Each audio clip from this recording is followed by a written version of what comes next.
Hello, my name is Shannon and I'm from Dubb.com, and this is the Connection Loop podcast. I'm here with Shane Dillon. And just to get this podcast started, I'd love you just to introduce yourself, Shane. This is just a brief summary of podcast where we get into so many awesome topics, but really focus on actionable business advice, speaking with business leaders. Shane is the founder and CEO of Sea Turtle and also Uni Advisor. But I'll let you kind of introduce yourself, Shane. Welcome to the podcast. Yeah, thanks a lot, Shannon. You said my name's Shane Dillon. I'm an Australian founder based in Vietnam. I founded two companies, one called Sea Turtle and the other one called Uni Advisor. And we work in the international education space, so helping students transition from education abroad to employment globally, and using their experiences to advise future students through Uni Advisor, which is a lead generation platform for universities and student recruitment agents around the world. Gotcha. Wow. So this is going to be a fun podcast. Our topics are education and the employment space, the future of work, setting up a startup in Asia, a lot of fun topics to get into, and also talking about your businesses and also what you've learned while building these businesses. So I think the first question I have really is like setting up a startup in Asia. What's that like, and what learnings do you have that can be applied to any founder that's either just starting a business or already deep into their business journey? Yeah, well, I think starting a company teaches you so much. Starting one in Asia teaches you a whole bunch of other skills as well. And I think that over the last 12 months, we've all had a huge lesson because of COVID and learning how to digitize our businesses better. And that's really been something from setting up the business in Asia. It's actually been a real blessing because you're, in the center of hugely growing economies. But it's also easy now to stay connected with clients in Australia and the UK and the US using technology. And that's something we've done from day one. It's something we've been building on in terms of how we've created communities around international student populations, alumni populations, and employers. And so that's been a really interesting part of it. It's just can you use technology to really make a global business from day one. Gotcha. Wow. And so from just to start this podcast with just a hit list of a rapid fire questions. What's growth hacking is in our title here. The title of this podcast is Growth Hacking in Asia. And what's the number one growth hack specifically for Asia, but also maybe this applies to the world as well? Yeah, I think it does apply to the world. And I think there's, the best advice I think I had at the beginning was, around picking which platforms you're going to use to target your audience. So we're very much around employment, around young professionals. And so, we were focused a lot on LinkedIn at the beginning. Got a little sign up there from LinkedIn for last year where I was named one of the top LinkedIn voices for 2020. So using platforms like LinkedIn that are global, have really been super effective for us. We did use Facebook a little bit, but we found, real professional platforms like LinkedIn were much more suited for what we were doing. So how would you recommend using LinkedIn, especially if you're just getting started? Yeah, well, I think, there's two sides of it. One is, growing your connections. And I know, the founder of Dubb's very good at that as well. But actually adding value to those connections. So are you posting things on there? Are you letting people know about your business? Are you letting them know about your products? It is a platform where you can share, your business struggles and your business successes. But it's really just like anything else. It's what you put into it is what you're going to get out of it. So be active on it. Be first. There's nothing wrong with asking people to connect and share something about yourself. Don't do it generically. But really try and personalize messages, really try and make real connections, even though it's through the digital format. And when we talk about growth hacking, often I feel like obviously it's a buzzword, but it's also a practical thing that a lot of business professionals use every day. what does growth hacking mean to you in a daily? Because you can say, okay, like, yes, of course, you got to get on LinkedIn, let's start reaching out to people, but maybe that might be months until you actually get a result of that potentially. Like, let's say, even if you're doing really authentic messages, trying to putting your best foot forward, and still you might not get a result. Maybe it's just the product market fit isn't there. Maybe it's something else. But what would you say? So again, how can you actually use growth hacking to get results that you can measure, not in years but in months? Yeah, well, this is something particularly around Sea Turtle. We were really looking at how can we build communities of international students who've studied abroad in places like Australia, the UK, and America, and then return to their home countries across Asia. And that's really around 95% of international students sort of end up in that category. So what we looked at was how can we quickly grow, communities of these people, of alumni, so we can start connecting alumni with current students or with fresh graduates, and also with employers. So, you can use those tools to really target those communities and then ask them to join communities. So we had that ability, and we had, over 100,000 people sign up to, just a basic website we'd set up originally, just with a good, product idea around, let's get together to help each other to get better jobs. Got it. Okay. So, and with the growth hacking question specifically, what's your advice there? Well, I think, you've got to find and be laser focused on your targeting. I think that too many people waste time doing general ads or doing, sort of mass traditional marketing methods with a really huge funnel at the top of it, sifting through a lot of poor quality leads, to get to the customer you want. We always took a very lasered approach, looking at particular profiles and saying, these are the customers we want. How can we get our messages only to that community? And that was a very effective way in terms of building those communities. Other, growth hacking techniques we used, one was always, trying to get in front of press as often as possible. Media was a really great asset to us, particularly industry-specific media. And we were really fortunate to be featured in quite a lot of media over the years because what we were doing was, was considered very innovative at the time. The other side that we really, had success in and that really helped us grow our business was in applying for industry type awards and industry type recognition.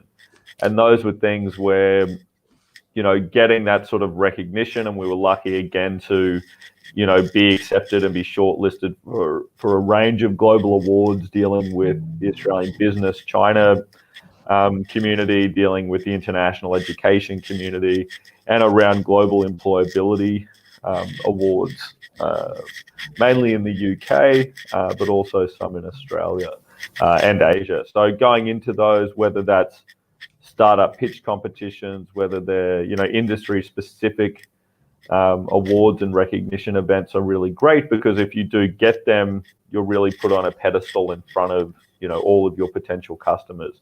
So we were lucky to get shortlisted in, a particularly really high profile one in the UK, but in the first 12 months of operation. And that really puts you, front and center of your customer community. Gotcha. Wow. So with Sea Turtle, it sounds like to me you have a lot of specific knowledge in not only the hiring space, but that expands out to all of business. So it's great to get to interview you, because it's when I ask you a question about growth hacking, it's not I don't think there really is any easy answer to it, but it's an array of different solutions that you've already described, several of them. And when I visit your site, for me, what stands out too is that it's very focused on allowing graduate students and to get internships and jobs. And it's focused on, there's a place you can fill it out, you can add your city, you can hit search, and it's very actionable in the sense of right on seaturtle.co, you can just type in your information and get started.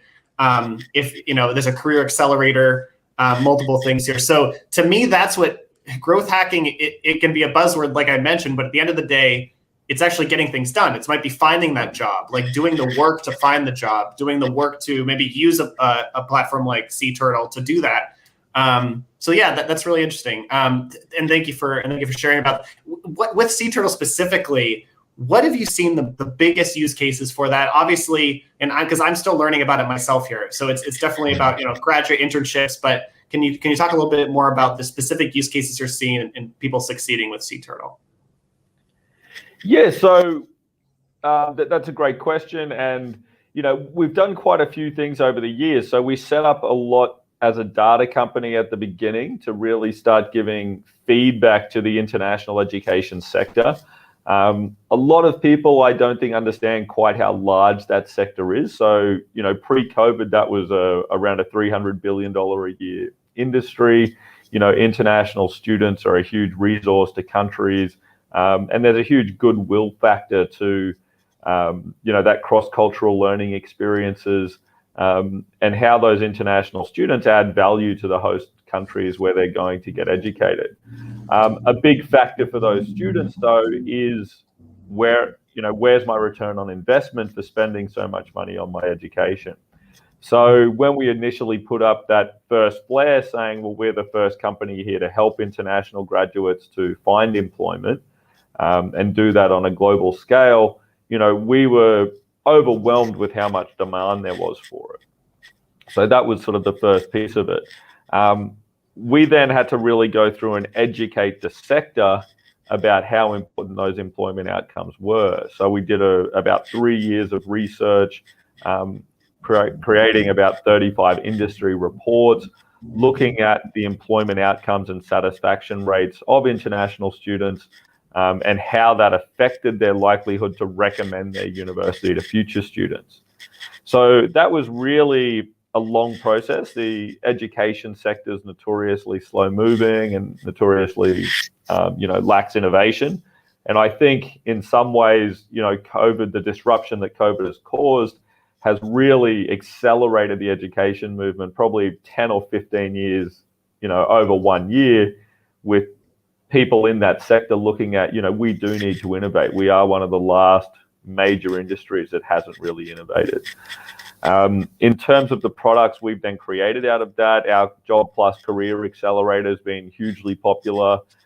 That's all around fixing the problems we found through our research. And they were mainly around, graduates not having work experience. So we fixed that by connecting, Job Plus Career Accelerator members with internships and career simulators around the world, not having employability skills. So there's a career coaching element.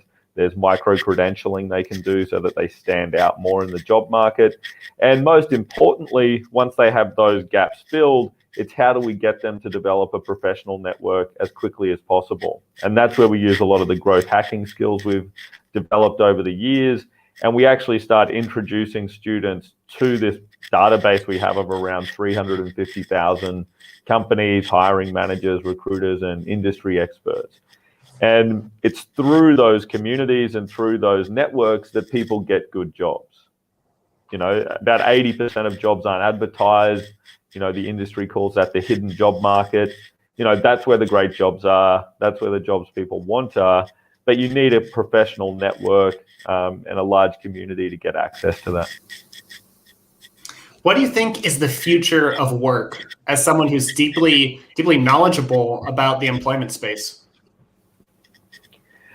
Yeah, I think really I look at it at a very specific point in work, and that's really that connection between education and employment, that first transition from education to employment, or for people that are going back to school and trying to pivot either horizontally and go from one industry to another industry, or vertically by sort of leapfrogging ahead, in their career.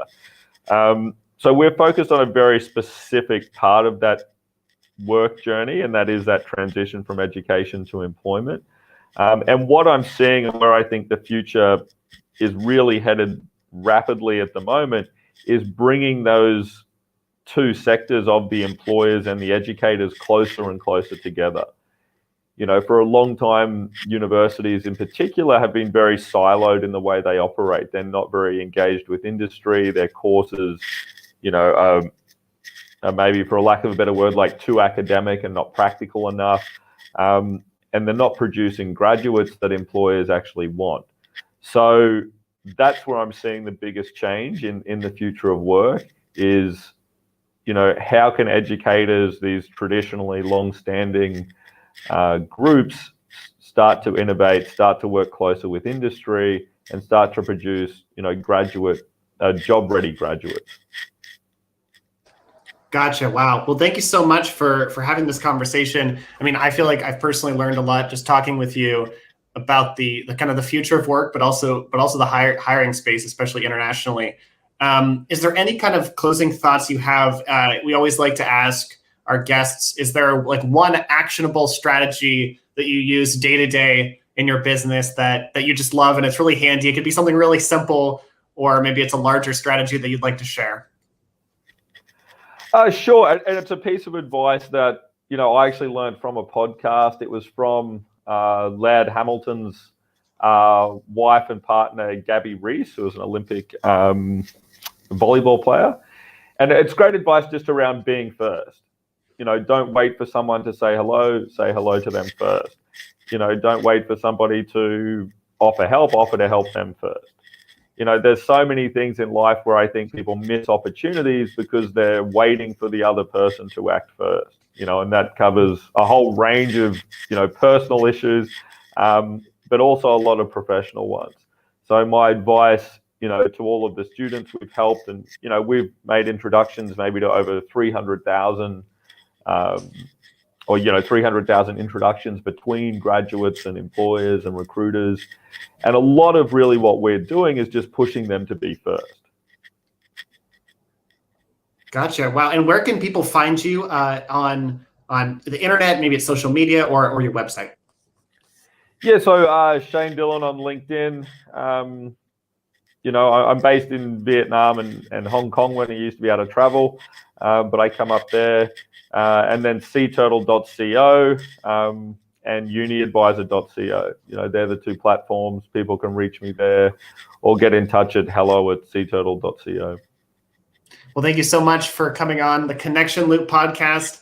I'm Shannon from Dubb.com. And thank you so much, Shane. And of course, for everyone out there, to learn more about Dubb, you can go to Dubb.com. We're an actionable video platform. Allows you to easily send video messages for wherever you work. So thanks so much for joining, Shane, and we'll catch you next time. Farewell. Thanks, Shannon.